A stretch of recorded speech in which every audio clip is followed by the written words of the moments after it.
Les flammes qui ravageaient les forêts de plusieurs wilayas du nord de l'Algérie ont été maîtrisées au petit matin du 19 août 2022 selon la Direction générale de protection civile algérienne. Au moins 37 personnes, dont 11 enfants et 6 femmes, auraient perdu la vie et 235 autres blessés dans les feux de forêt qui ont été déclarés depuis le 14 août 2022, a indiqué ce jeudi 18 août la protection civile algérienne dans un communiqué. Toutefois, les actions de secours sont en cours. 1700 agents, 280 camions anti-incendie et des hélicoptères de l'armée ont été déployés sur le terrain.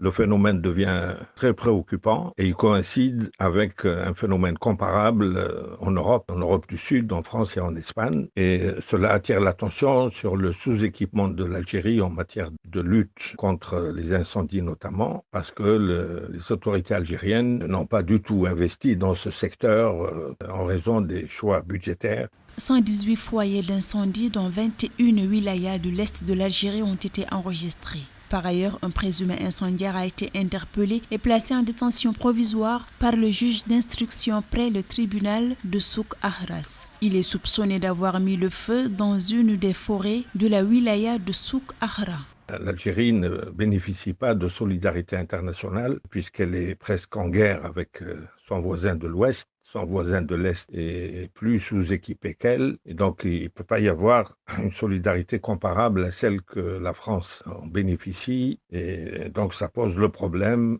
des insuffisances de la politique suivie en Algérie, et cela aggrave le dissentiment avec un peuple qui s'est laissé enthousiasmer pour le Hirak. Selon le ministère algérien de l'Intérieur, 106 incendies ont éclaté dans le pays depuis le début de ce mois d'août, détruisant 80 hectares de forêt et 1800 hectares de taillis. Interrogées sur l'origine de ces sinistres, les autorités pointent du doigt l'action humaine et la canicule qui sévit actuellement dans plusieurs régions du pays.